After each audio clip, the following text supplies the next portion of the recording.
Olá, estamos aqui para mais um Rosilma Roldan e os Jovens Pensadores. E hoje eu tenho a felicidade e a honra de trazer duas amigas aqui que eu admiro muitíssimo. Inclusive estava muito em falta com uma delas, porque a outra já veio várias vezes e ela veio a primeira vez. Ela que é presidente do Rotary Santos Boqueirão, Rotary Clube Santos Boqueirão, que é um Rotary Clube só de mulheres, e são umas mulheres muito valentes, muito produtivas, muito amorosas, e eu vou passar para elas falarem mais, porque elas têm muita coisa para falar. Eu estou aqui com a Silvia Reich, que é presidente do Rotary Santos Boqueirão, Rotary Clube de Santos Boqueirão, e com a minha querida madrinha do MAF, não posso deixar de falar isso, porque eu olho para ela e vejo que ela é minha madrinha, minha amiga de muito tempo que eu conheci no Rotary Santos Boqueirão, que é a Graça Aulicino, que entre as mil coisas que ela faz, como boa geminiana que ela é ser presidente do Rotary Clube Boqueirão, da Comissão de Serviços Humanitários. Então, estou passando aqui para minhas amigas, boa tarde, muito bem-vindas. E agora, Silvia, Graça, programa de vocês. Muitíssimo obrigada, Rosilma. Eu confesso que eu fiquei muito feliz com o convite, com essa oportunidade da gente estar aqui com você hoje para falar um pouquinho de Rotary, um clube de servir, um clube que é muito ativo e sou testemunha. Claro que sim. E é um prazer, realmente, é uma honra poder estar aqui com você e com o seu telespectador. Esse programa, eu já vou passar já para a Graça, ele nasceu de um compromisso com os jovens de trazer informação de qualidade, informação válida, porque a gente entende que hoje a mídia, de um modo geral, ela está pouco comprometida com esse tipo de informação. E as pessoas, de modo geral, acham que a notícia ruim é que vende, a escandalosa, difamação, muitas vezes não é verdade o que é falado. E então a gente traz pessoas como vocês, que são pessoas realizadoras, que são pessoas que têm propósito, que têm sonhos, que realizam esses sonhos. Inclusive eu sou testemunha porque eu, durante algum tempo, eu trabalhei junto com vocês, pude perceber e tenho esse compromisso de trazê-las sempre para mostrar que existem pessoas muito bem intencionadas, boas de verdade. E eu queria também que você falasse um pouquinho, Silvia, do intercâmbio, porque os jovens que vêm de outros países e os jovens nossos, brasileiros que vão por aí, né, que é um chamamento, existe também no Rotary um nicho para os jovens também, né, que se não me engano é Rotaract, né? Eu queria que você falasse um pouquinho disso, porque para os jovens terem aquela vontade, puxa, eu queria conhecer, pelo menos, porque existem muitas coisas boas por aí que eles nem sabem que existem. Sem dúvida. A gente só habitua a falar tão mal do político, é só o político e é o político, mas será que o mundo é só política? Não é, a gente sabe que não. Sem dúvida nenhuma. O Rotary, os clubes de Rotary nasceram na região de Chicago em 1905. Nós tivemos 4 fundadores que se uniram para formar os clubes de Rotary. Rapidamente, esse ponto de vista, essa perspectiva se espalhou pelo mundo todo. Hoje existem clubes de Rotary em mais de 200 países e regiões, com o mesmo formato. Vocês imaginem, nascidos em 1905, em fevereiro desse ano 2025, o Rotary ele fez 120 anos em atividade. Então, é uma instituição centenária e que, sim, tem também programas voltados para a juventude. Jovens de 10 a 18 anos fazem parte dos Interact Clubes, de 18 a 30, até um pouco mais, fazem parte dos Rotaract Clubes. E existe também um outro programa, talvez o programa mais famoso de Rotary que a gente tenha conhecimento, Programa para Jovens, que é o intercâmbio de jovens.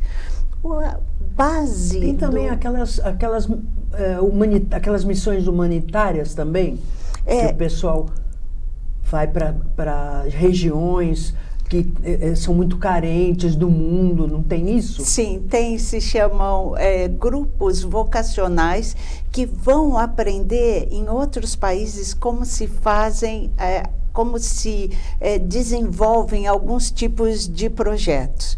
E também a gente tem um grupo específico de intercâmbio, que é o intercâmbio de novas gerações. Já são profissionais e que vão para outros países aprender como a sua própria profissão se realiza em outra parte do mundo.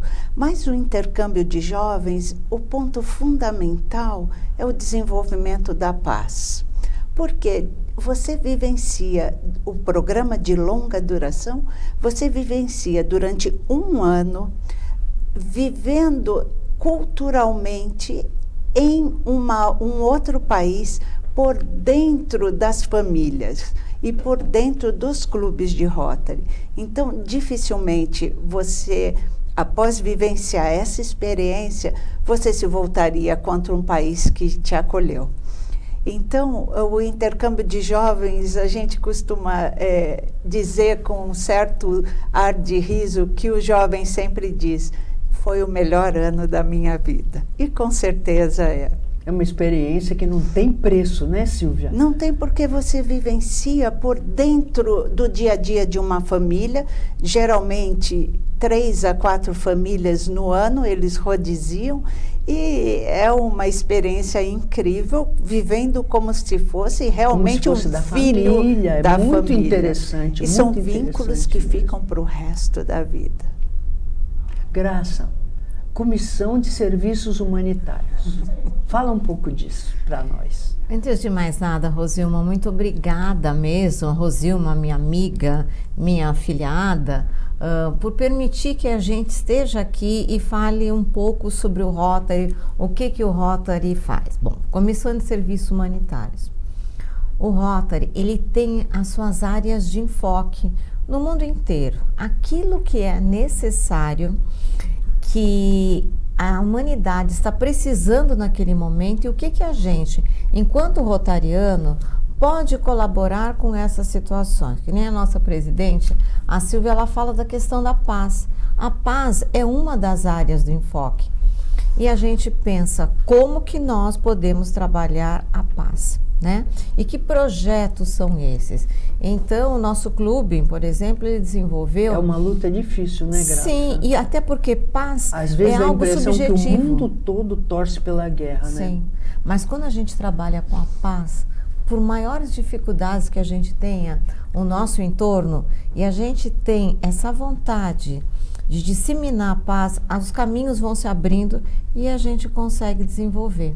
Mas o que a gente fala, paz é algo tão subjetivo, né? Não é concreto que nem quando a gente dá alguns aparelhos para algumas instituições, etc.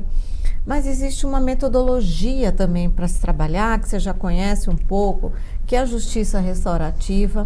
E o nosso clube, ele se aproxima dessa proposta da justiça restaurativa, e nós tivemos a oportunidade de instalar alguns núcleos de educação para a paz em algumas escolas públicas. E agora a nossa presidente, estou falando enquanto presidente da Comissão de Serviços Humanitários, sim, mas a Silvia Reich, presidente do clube, ela já está em tratativas para a gente continuar e ampliar esses núcleos de educação para a paz que acontecem dentro das escolas. Então, quando que as pessoas vão para aquele espaço? Não é só quando o conflito já foi ali instalado, já faz parte daquela realidade. As pessoas vão para lá para aprender, para trabalhar alguns valores que às vezes não são trabalhados, que a família não tem isso como fazendo parte da sua rotina. Então as pessoas vão para descobrir dentro de si o que elas têm de melhor e que elas podem doar para o mundo. Então, serviços humanitários, a gente trabalha com paz, trabalhamos com meio ambiente, né? Presidente Silvia, que é uma das áreas de enfoque, um dos nossos projetos é a Nossa Chuva Faz a Diferença. onde nós instalamos cisternas, né, Sim, que são caixas de água. Cisternas, que eu sei que é um projeto maravilhoso que vocês têm. Né, que a gente capta o que? A água de chuva, e essas instituições benemerentes da nossa cidade, elas utilizam essa água. Então, assim, além da economia nessa conta de água, nós estamos colaborando com o ambiente também. Então, é um projeto que a gente fala de dupla, talvez tripla finalidade, porque nós também estamos fazendo o quê? Conscientizando as famílias, as pessoas que lá trabalham, que passam a conhecer também o projeto. Vou fazer uma pergunta um pouquinho polêmica, porque a gente está vendo, né, de uns tempos para cá, não sei quantos tempos, acho que muitos tempos para cá, a agressividade masculina. Inclusive, eu já trouxe aqui no programa uma pessoa, sempre falo o nome dele quando eu toco nesse assunto, um abração, Nicolas Avelino. Ele é uma pessoa que é da família Avelino, lá do Guarujá, daquele restaurante Avelino, né? E ele veio aqui falar, ele tem um grupo, ele forma grupos, ele treina pais para serem masculinos, para dar valor à masculinidade, mas a masculinidade não tóxica, aquela que protege, aquela que dá amparo para o filho homem, para a filha mulher, para a esposa, e muito assim espiritualizado também, né? E isso aí a gente percebe que está incomodando muito. Silvia falou em paz, Graça falou em paz. A gente nota que as mulheres falam muito em paz, os homens falam muito em guerra. Nós estamos agora nos Estados Unidos com um presidente bélico que cutucou o mundo inteiro, está querendo guerrear com todo mundo, pelo menos aparenta, né? E a gente vê até nas nossas famílias muitos homens dizendo que é isso aí. E vocês são um grupo de Rotary feminino, só tem mulheres no Santos Boqueirão. E a gente nota que as mulheres estão muito interessadas em trabalhar a paz. Não estou dizendo que não existam mulheres agressivas, que até batem nos filhos, batem até no marido, mas é uma exceção, a gente sabe. O que eu coloco para vocês é o seguinte: dentro do Rotary, que é um clube de homens e mulheres, como é que a gente trabalha a paz, sabendo que o próprio hormônio masculino, que é a testosterona, e há mulheres que têm mais testosterona que as outras, são mais agressivas. Os criminosos na França, os mais perigosos, vai medir lá o hormônio, é uma testosterona lá em cima. Então, às vezes, parece que tem decisão, mas às vezes o hormônio pesa. Como é que a gente trabalha isso no Rotary, nas escolas, que são mistas? Antes era mais fácil, né? A escola era metade das meninas, metade dos meninos, e no recreio não podia se misturar. Então, né? Mas hoje não, hoje é tudo misturado. Como é que fica isso? Como é que a gente trabalha a justiça restaurativa com essa agressividade que a gente percebe, que mulheres sendo assassinadas aí com a maior banalidade? Tudo bem, pune, mas puniu, mas a mulher já morreu, e agora? Né? Como é que é trabalhar a paz nesse mundo tão difícil, hein, Silvia e Graça? Obrigada pela pergunta, Rosilma. A paz é um tema muito caro ao Rotary. Nós temos mundialmente alguns centros que se trabalha o tema da paz como uma pós-graduação, como bolsistas que participam desses programas. São bolsas ofertadas anualmente. Nós já tivemos uma época em que o nosso clube fazia a seleção e a inscrição, porque é uma inscrição mundial, de uma concorrência mundial, para se participar desse programa, que são vários centros que existem no mundo. Mais recentemente, nós tivemos a inauguração desse programa Pro-Paz do Rotary numa universidade no Oriente Médio. Então, é um tema que é um desafio, hein? É muito desenvolvido, e é um tema em que os programas, eles são feitos baseados numa formação que geralmente as pessoas, os jovens que se formam, eles vão ter essa visão internacional muito apurada. Então, de uma forma institucional, os centros Rotary pela Paz são uma realidade há muitos anos e existem, então, os períodos de inscrição para se concorrer a uma dessas bolsas anualmente. Mais especificamente, como a Graça já alertou, os clubes de Rotary trabalham em áreas de enfoque. E uma das áreas de enfoque no desenvolvimento de projetos é a paz e resolução de conflitos. E é nesse sentido, então, que a gente tem essa abordagem mais local no desenvolvimento de projetos. Falando ainda um pouco, mais localmente ainda, o nosso clube, especificamente o Rotary Clube de Santos Boqueirão, que nasceu no ano de 2007, portanto, agora, 13 de junho passado, completou 18 anos. É um clube que tem um projeto especificamente que trabalha essa diferenciação de gênero e que se chama o Projeto Posso. Por favor, para mais informações, acessem o nosso site rotarysantosboqueirão.com.br e vocês terão uma quantidade assim muito consistente de matéria sobre esse nosso Projeto Posso.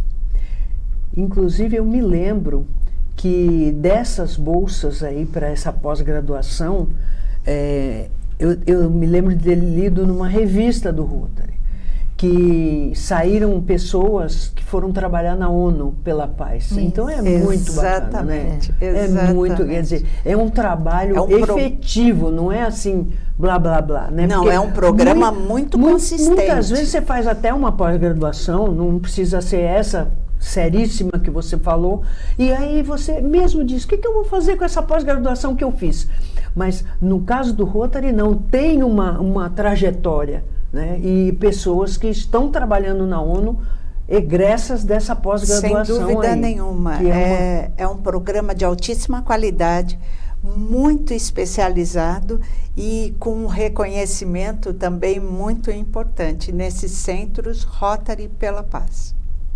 Muito bacana, muito bacana. Eu acho que só complementando, né, que a Silvia ela entende muito de Rotary e é uma delícia conversar com ela. E eu falo isso porque quando eu entrei no Rotary, nós fizemos uma viagem de companheirismo e nessa viagem eu me aproximei. O que é interessante quando a gente está informalmente, a gente vai conhecendo mais. E eu falava que ela era minha mestra em Rotary porque a gente aprende realmente muito. Então, o que eu quero trazer é assim, esse assunto que é bastante polêmico, a questão da violência como um todo.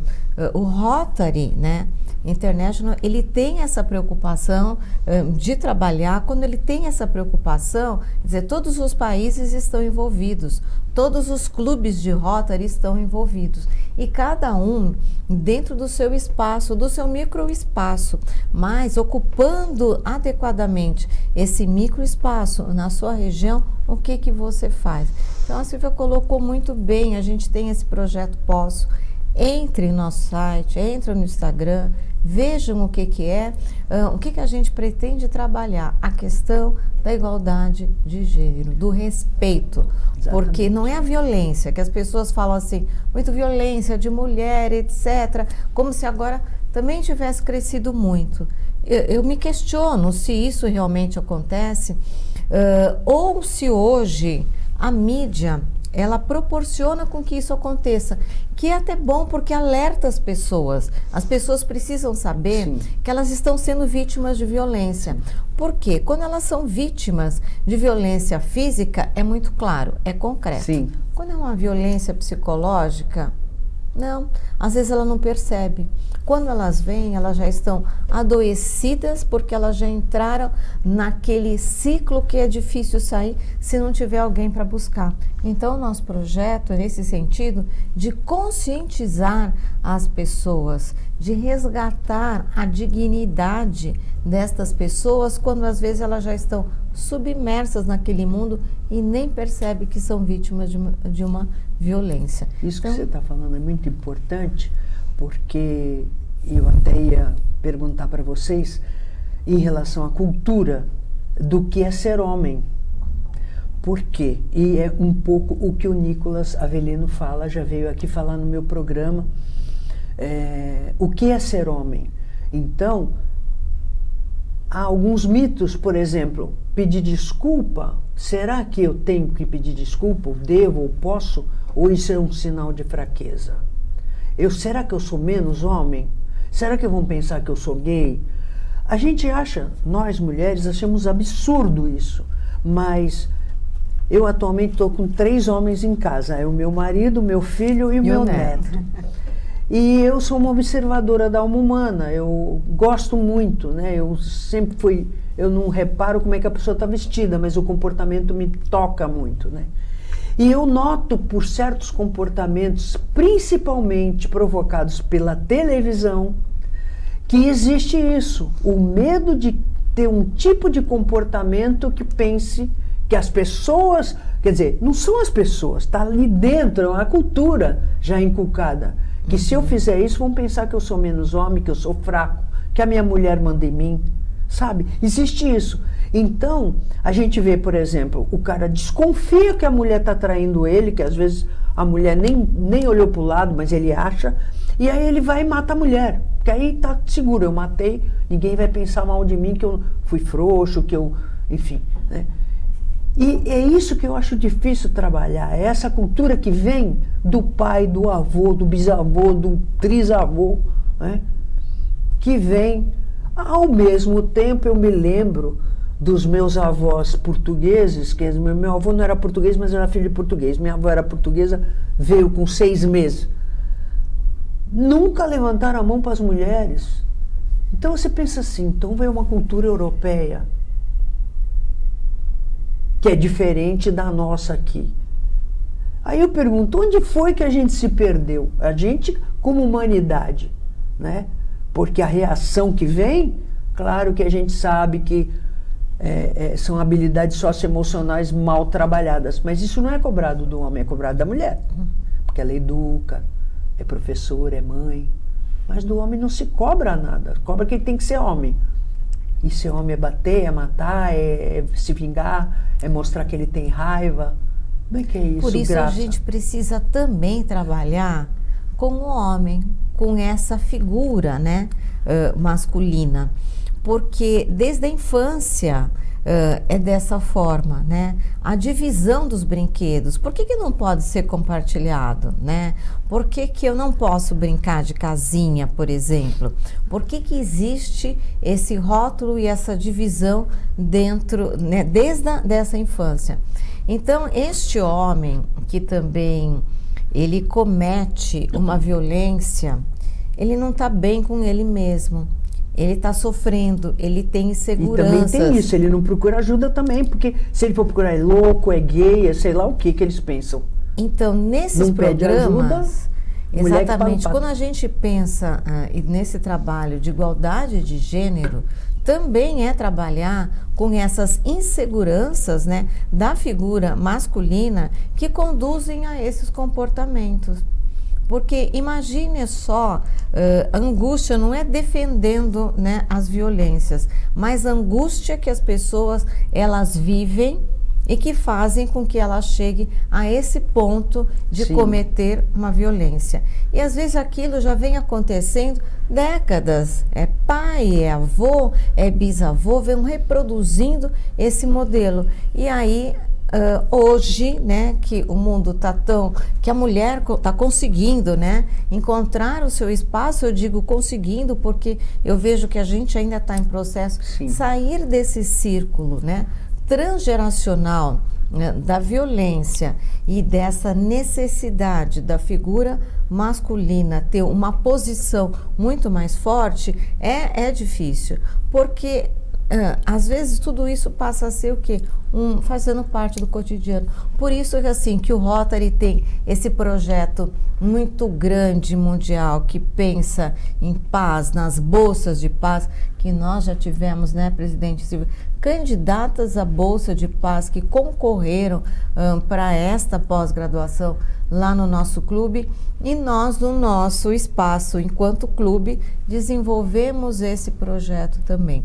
Então, assim, eu acho que é o esforço de uma comunidade como um todo, do Rotary, que é muito consciente do seu papel e, por isso, tem áreas de enfoque muito fortes, como, por exemplo, né, a gente fala alfabetização, mas todo mundo não é alfabetizado? Por que que precisa ter isso? Porque nós estamos pensando no nosso espaço, né? No privilégio que a gente tem de viver nesta comunidade, mas o mundo como um todo.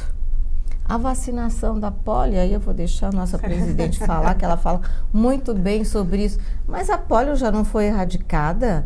Por que que o Rotary ainda se preocupa com a polio, não é, presidente? Olha, nós temos 1 minuto, então vamos terminar. A Silvia vai falar e eu queria que você falasse rapidinho sobre o 21 de outubro, é isso que você queria falar? Isso. Então tá, 1 minuto para falar tudo isso. A erradicação da paralisia infantil é nosso programa corporativo. Em 1985, o Rotary formou uma parceria com a Organização Mundial de Saúde, o UNICEF, o CDC de Atlanta, que é o Centro de Controle de Doenças de Atlanta, e mais recentemente, a partir de 2006, com a Fundação Bill e Melinda Gates, hoje é a Fundação Gates. E a gente... Hoje, nós temos a polio, a paralisia infantil, erradicada em 99% dos países. Ela só permanece endêmica em 2 países, Afeganistão e Paquistão. E nós fazemos advocacia dessa causa. Nós trabalhamos duro para que as pessoas vacinem as suas crianças, continuem a vacinar, pois hoje, com o mundo globalizado, nós sabemos que o vírus não respeita fronteiras. E como nós temos ainda o vírus selvagem endêmico em Paquistão e Afeganistão, nós podemos sim estar sujeitos à reinfecção de crianças até 5 anos que ainda não tenham recebido a vacina. Agora, no dia 18 de outubro, nós teremos um dia D de vacinação, inclusive aqui na cidade de Santos, com todas as policlínicas abertas, e nós convidamos o nosso telespectador a levar suas crianças a checar a sua carteirinha de vacinação. Todas as vacinas estarão disponíveis. 21 de outubro, Graça. Dia 21 de outubro, convidamos todos vocês que estão nos assistindo, já que nós estamos no mês de outubro, né? Outubro Rosa. Uma das áreas de enfoque, que é? Saúde. Então, vamos chamar atenção para essa causa, que é o câncer de mama. E vamos fazer uma tarde muito gostosa, vai ser um chá muito bom, e é um momento não só de diversão, mas de arrecadação, onde nós vamos ajudar não só a nossa Fundação Rotária, que sempre nós destinamos uma verba para a Fundação, porque, por causa dos grandes projetos, mas uma parte vai para o projeto Enlace. O projeto Enlace é criado por 2 mulheres que tiveram câncer de mama, que venceram a doença, e hoje elas ajudam tantas outras mulheres. Então, a destinação de parte da nossa arrecadação é para o projeto Enlace. E eu convido vocês que estão nos assistindo, entre nas nossas mídias sociais, no nosso site, demonstre o seu interesse, que nós direcionamos o convite. Dia 21 de outubro, que é uma terça-feira, às 16 horas, no Tênis Clube de Santos. E essas mulheres maravilhosas que venceram a doença estarão lá recepcionando vocês, desfilando e mostrando o melhor que nós temos, que é a vida, é vencer, chegar na vida. Gatinhas, vocês são umas gatas maravilhosas, por dentro e por fora. Obrigada pela presença. E já escreveu aqui, a minha produção estourou. Temos que terminar, infelizmente. Programa muito bom, excelente. Eu gostei muito, o que mais me divirto é que mais me aprendo. Espero que vocês tenham gostado do programa de hoje, esperando estar com vocês outra vez sábado que vem às 15 horas, com reprise quinta-feira às 20h30, alertando que tudo que a gente passa aqui na TV Com, passa também na TV Com Brasil, para mais de 50 milhões de brasileiros, e também pomos no nosso canal Jovens Pensadores, para você assistir e rever quando quiser. Até o próximo programa, se Deus quiser.